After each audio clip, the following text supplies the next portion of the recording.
The Pains of Adanna, a story of love, betrayal, and strength. Episode 2. When the truth finally spoke. Adanna stood quietly in front of the DNA center in Owerri, holding her baby close to her chest. The sun was hot, but inside her heart, a cold fear sat like ice. The test was done 2 weeks earlier. Today, the result would decide everything. Her hands trembled, but not from guilt. Adanna had nothing to hide. She feared the humiliation, the gossip, and the emotional storm that would follow no matter what the results said. When the envelope was finally handed to her, it felt heavier than a bag of stones. She didn't open it there.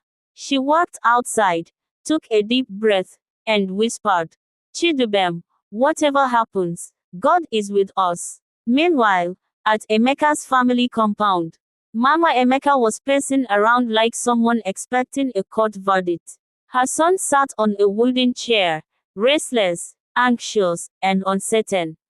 "Whatever the result says, I will stand by you," she assured him.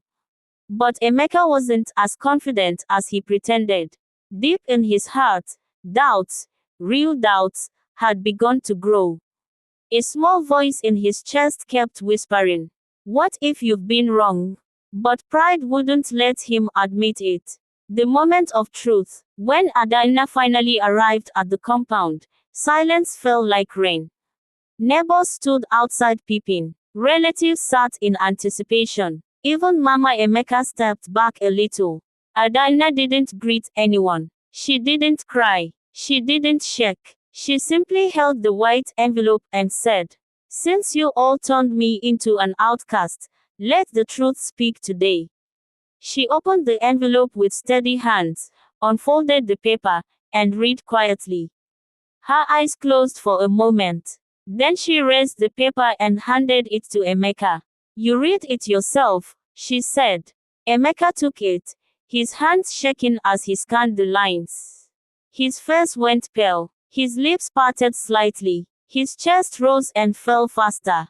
Everyone watched. 99.99% probability of paternity. The words echoed in the air like thunder. Emeka's knees weakened. Mama Emeka gasped loudly, clutching her chest. A wave of murmuring spread across the compound. Adanna stood firm. "Emeka, you doubted me. You called police on me. You abandoned me when I needed you most. This paper you're holding is not just DNA, it's a reminder of the damage you caused." Tears dropped from Emeka's eyes. "Adanna, I don't know what came over me. I'm sorry, please." But she raised her hand sharply. "No, you don't get to destroy me and then apologize in one sentence." Mama Emeka rushed forward, crying dramatically. "My daughter, forgive us. It was the devil." Adanna looked at her with a cold, tired expression. "When I told you I loved your son, you called me useless. When I carried your grandchild in pain, you said I was cheating. Now you want forgiveness. Let God judge." Emeka tries to fix what he broke. He fell to his knees, right there in front of everyone. "Adanna, please come back home. Let's raise our son together. Give me another chance. I'll do anything." The crowd watched, stunned. But Adanna picked up her baby, adjusted his blanket, and said, "Home? Which home? The one where you insulted me? The one where your mother humiliated me daily? The one where you left me crying with pregnancy pains?" Her voice was calm, but it cut like a knife. "I will raise my child with dignity.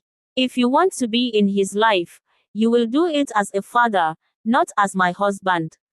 Emeka's tears flowed freely. "I still love you." She shook her head. "Love without trust is poison." A new beginning. Adanna turned around and started walking toward the gate. People moved aside, watching a woman who had been broken but now walked in strength. Her baby slept peacefully on her shoulder, unbothered by the chaos of adults. At the gate, she paused and said one last thing. "Emeka, the truth came out, but the damage you caused cannot be erased. Then she walked away, a queen in her own right, a survivor, a mother strengthened by truth. Stay tuned for episode 3. Like, comment and follow our page.